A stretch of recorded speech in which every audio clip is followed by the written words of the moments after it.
When Karsten told me we were going to Italy for my 75th birthday, I laughed. I thought he was joking, teasing his old mama like he used to. But he wasn't. He said it with that big grin of his, the one that made his eyes crinkle, and reminded me of his father. "You deserve this, Ma," he told me. "We've been saving up. We want to do it right." I hadn't traveled anywhere but church and the pharmacy since Eulalia passed. The idea of crossing oceans, of seeing cathedrals, and sipping espresso in a plaza, it didn't seem real. But Karsten made it sound easy. He said all I had to do was pack my nice things. Let us handle the rest. A week later, he asked if I could let him use my retirement card to lock in the group tickets before the price jumped. Said it was just a hold, that they'd reimburse me later. I hesitated. Not because I didn't trust him, but because I've lived long enough to know that dreams usually cost more than money. Still, I handed it over, signed my name on the back with a blue pen, and tucked my doubt behind my smile. After that, I started getting ready. I bought a wide-brimmed hat on clearance, picked out my old European plug adapters, and polished my church sandals. I pulled my lavender suitcase from the closet, the one I'd been saving for a real trip. I ironed dresses, folded scarves, even tucked in one of Eulalia's handkerchiefs for comfort. That suitcase stood by the front door for weeks, like a promise waiting to be kept. The night before my birthday, Karsten called. I could tell he was in the car. Whined noise, distracted voice. "Mama," he said, "we're gonna have to push the trip back just a bit. Couple weeks. Scheduling stuff, but we'll swing by tomorrow night. Dinner, cake, the works. I promise." I nodded, told him I understood. Life happens. Plans shift, but when I hung up, I stared at the packed suitcase by the door. I smoothed the fabric of my hibiscus dress where it peeked through the zipper, and I told myself at least I'd see them tomorrow. At least we'd eat together. I woke up early, heart already fluttering, like it knew something I didn't. The house was quiet, sunlight spilling across the kitchen floor. I put on my gospel playlist. Eulalia always said it made the greens taste better, and set about preparing everything just so. I seasoned the gumbo with the kind of care you save for memories. Smoked sausage, okra. Shrimp, real shrimp, not the frozen kind. The cornbread rose golden in the oven. I even made sweet tea with fresh mint and honey, not just the usual sugar. I brought out the gold-trimmed china from the top cabinet, the plates I only touched on holidays. 5 settings. 1 for me, 3 for Karsten, Rowena, and Lisa. The 5th, in case they brought someone along, maybe Lisa's new boyfriend, or a friend from church. I liked to be ready. The cornflower blue dress slid over me like second skin. Eulalia used to say it made me glow. I curled my hair, dabbed on lipstick that hadn't seen daylight in months, and slipped on the brooch he gave me on our 30th anniversary. By 5 o'clock, everything was warm. The candles lit the music low. I sat at the table and waited. By 6, I told myself traffic. By 7, I turned the oven back on. By 8, I stopped reheating. By 9, the gumbo was congealed in the pot, the candles were half melted, and my lipstick had faded to a pink smudge on the rim of my glass. I cut myself a slice of cake, red velvet with homemade cream cheese frosting, just how Karsten liked it when he was a boy. The knife dragged through the sponge like it didn't want to let go. I placed it on my plate, sat down and lifted the fork with hands that didn't feel like mine.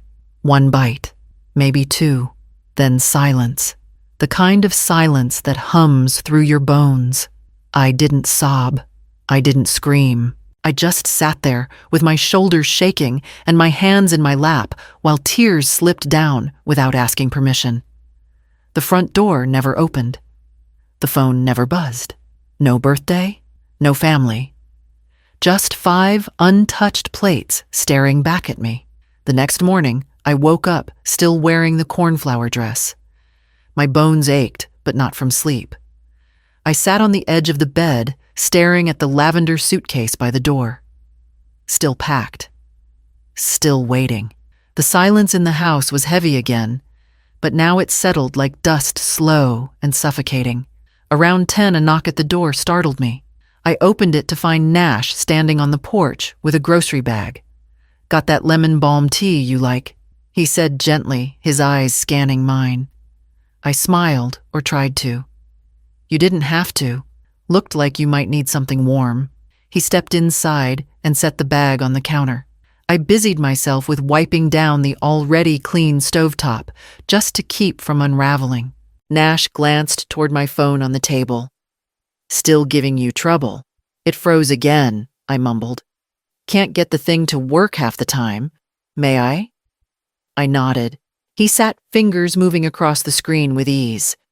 I turned back toward the sink, pretending not to care. Then came his voice, hesitant. "Thelina, was your family supposed to take you on a trip for your birthday?" My hand stilled over the faucet. I turned slowly. "Yes. Italy.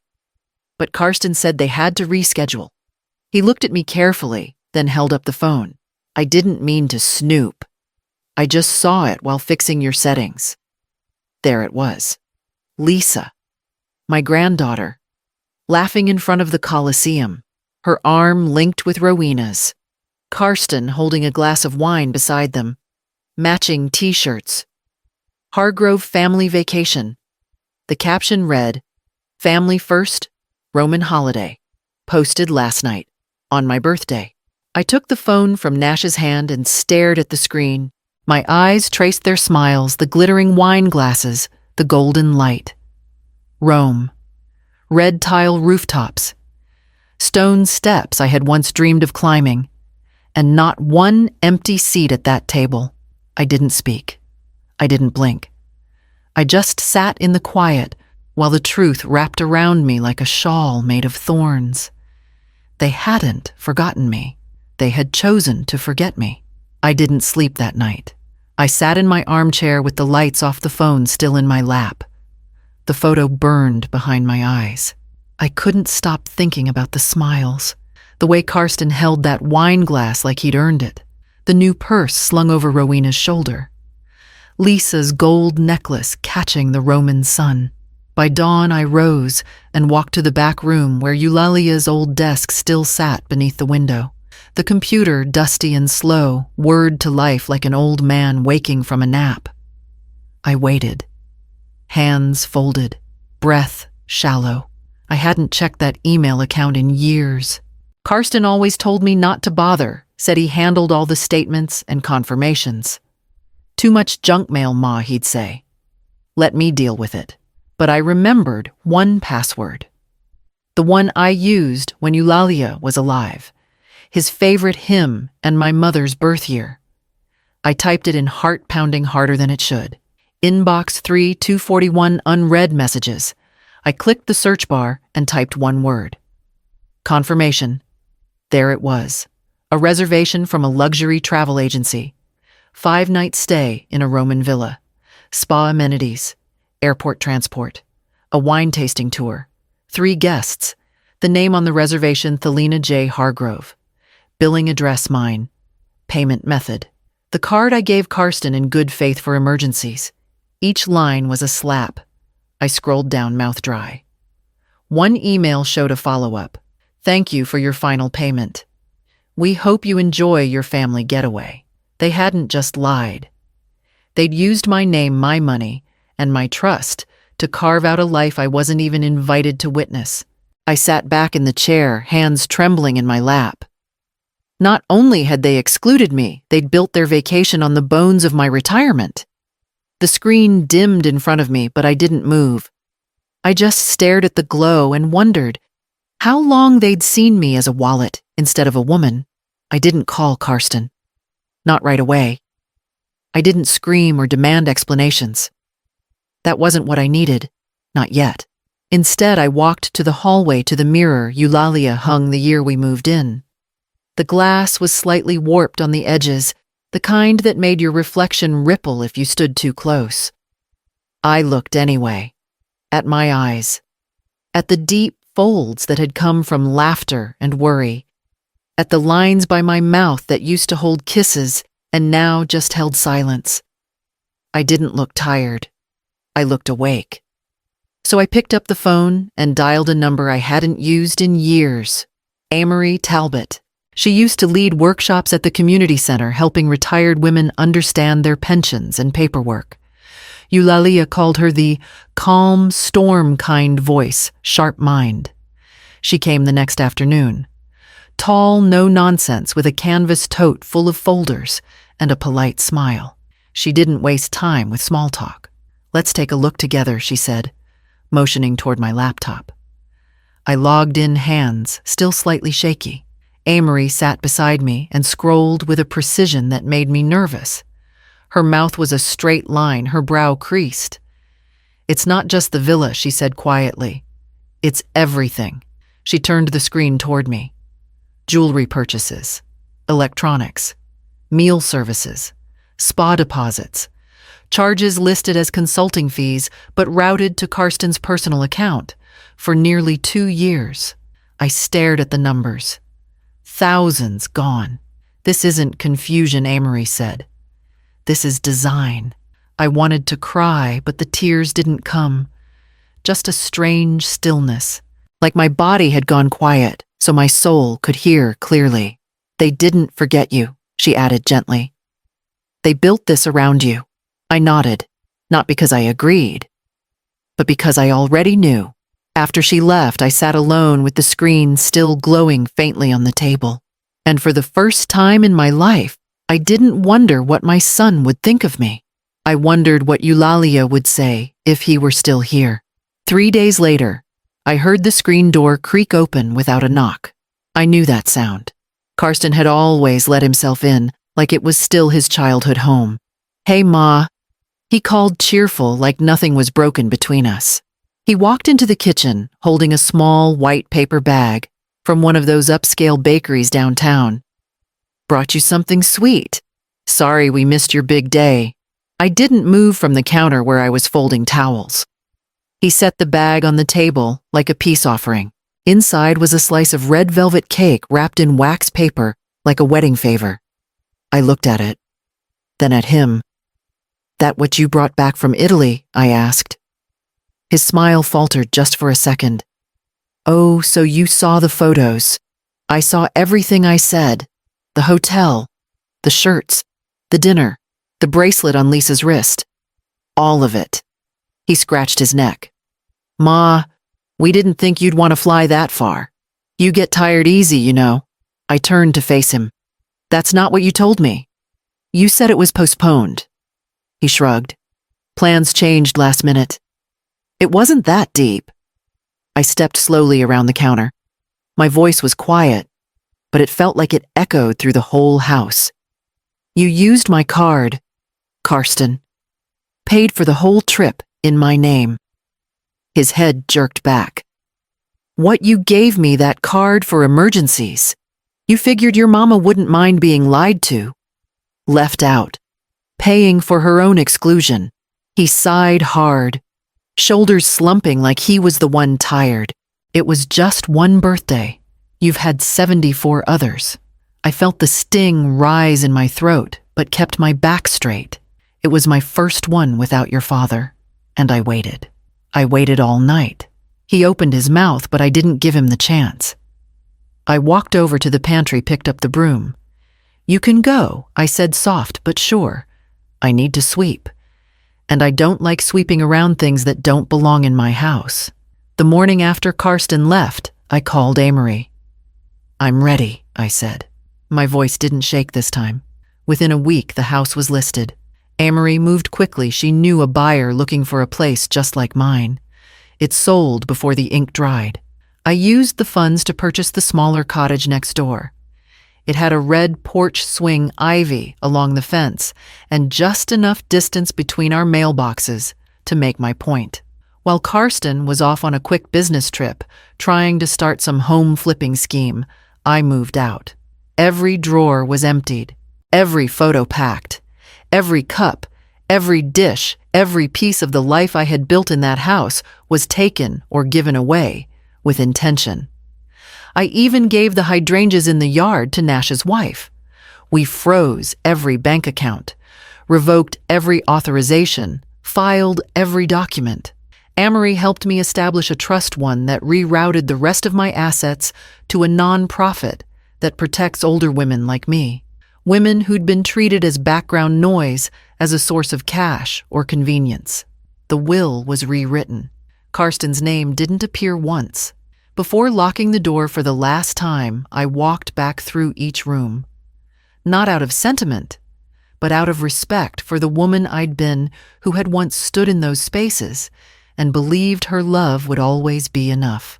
On the kitchen counter, I left a single note in an envelope with his name on it. No lectures, no apologies. Just 6 words written in clean, even cursive. Enjoy Italy. Your inheritance stayed home. I closed the door behind me. The key turned in my hand with a quiet finality. I didn't look back. I didn't need to. The swing on my new porch creaked as the wind picked up, and I let it carry away whatever parts of me still felt tied to that old place. By the time Karsten's car pulled back into the driveway days later, all that remained inside that house was air and dust. I was already on the porch when their SUV pulled in, tires crunching over gravel like thunder. Rowena stepped out, first sunglasses perched high, already barking orders at Lisa to grab her bags. Karsten followed, pulling his roller suitcase like he still owned the world. None of them looked toward my house. Why would they? They walked up to the front door, and I watched the moment the lock didn't turn. Karsten jiggled the knob, tried again, pulled out his phone, swiped at something, then again. The confusion on his face was slow at first, like a fog rolling in, not quite a storm yet. Lisa stood to the side, glancing nervously between them. "Dad," she asked. "The key's not working," he muttered, pulling out a different fob. "Where's the damn Wi-Fi?" Rowena tried her own key, then her phone. The porch light didn't flicker on. The lock blinked red. The app didn't connect. Karsten turned toward me. I sipped my tea slowly. He marched across the yard chest, puffed like he was 15 again, and mad about chores. "You changed the locks," he shouted. "I did," I said. "You can't do this." His voice cracked, just a little, barely enough for me to notice. I set my cup down on the porch rail. "I already did." Rowena hovered near the sidewalk, arms crossed tight over her chest. Lisa stayed by the car, silent. "You sold the house." I did. "With what?" "With what was mine. Just like you spent what was mine." He opened his mouth to argue, but nothing came out. I saw it all flicker across his face, then confusion, denial, fear. Not fear for me, but fear for what he thought belonged to him. "I thought we were family," he said, like that would undo it. I stood. So did I. He stared at me, stunned. Maybe for the first time he saw me not as his mother, but as someone he could no longer manipulate. I picked up my tea again. The wind was gentle that evening, and I let it carry off the last word I didn't have to say aloud. He came back a week later, not with cake this time, but with lowered shoulders and an envelope in his hand. Karsten actually knocked and waited for me to answer. That alone told me he was afraid of what I might say. I opened the door but didn't invite him in. He stood on the porch, eyes darting around like a boy who knew he was in trouble. "I've been thinking," he said, voice quieter now, "about what I did, about how it looked. I wasn't trying to hurt you, Ma. Things just got out of hand." I nodded once. Let him finish. Rowena sat in the car, wiping at her face. Lisa stayed in the back seat, head turned toward the window. "I wanted to come clean," he said. "Say I'm sorry. We were just under pressure. You always said family comes first." I reached behind the doorframe and pulled out a folder. It was smooth and thick. Amory had printed everything with care. "This is the new will," I said, handing it to him. He didn't take it at first, just stared at it. "You're not listed," I said. "Not because I don't love you, but because you stopped treating me like someone worth loving. That made him flinch. He took the folder with both hands, opened it, and skimmed through the first few lines. Rowena stepped out of the car, her face blotchy and red. Miss Thelina. I didn't know how bad it got. I didn't know you were hurting. I didn't answer her. Lisa didn't even look at me. You didn't forget me, I said, looking at all of them. You just made a choice. Your absence wasn't a mistake. It was a decision. Karsten tried to speak, but I had already stepped back inside the screen door, clicking shut between us. From the kitchen table, I watched through the curtain as they drove away in silence. I turned 76 with a pitcher of sun tea on the table and a breeze in the air that felt like it knew me. No string lights, no balloons, just folding chairs in the garden and a tablecloth that had seen better years. It was perfect. Nash brought his potato salad, the one with too much paprika that everyone secretly loved. Amory came in slacks and sandals, arms full of tulips, and a lemon pound cake wrapped in wax paper. A few of the women from the shelter joined too, Henrietta in her bright yellow scarf. Miss Alma, with her walker still sharp as ever. We talked about aches, about favorite songs, about how good the deviled eggs turned out. It was the first birthday in a long time that didn't feel like something I had to earn. Later in the afternoon, I heard soft footsteps on the gravel. I turned and saw her Lisa. Alone. No makeup, no heels. Just a simple dress and her hair pulled back in a way that reminded me of when she was little. She walked up slowly, holding something in both hands. A card, hand-drawn markers, bleeding slightly through the edges. She stopped a few feet away, eyes uncertain. I didn't know, she said. Not really. He told me you didn't want to come, that you were too tired. I believed him. I'm sorry. I took the card, glanced at the crooked heart she'd drawn in the corner, the words, Happy Birthday, Grandma, written in uneven print. I nodded. Not with anger, just with the weight of everything that had passed between us. Am I allowed to stay? She asked. I looked at the table, at the people who'd shown up, who'd helped me rebuild, without asking for anything in return. I pulled out a chair next to mine and patted the seat. Go on, I said. Sit down before Amory eats the last piece of cake. She smiled, small, unsure, but grateful. And I smiled back gently. I don't set my table for ghosts anymore, I said. Only for those who show up.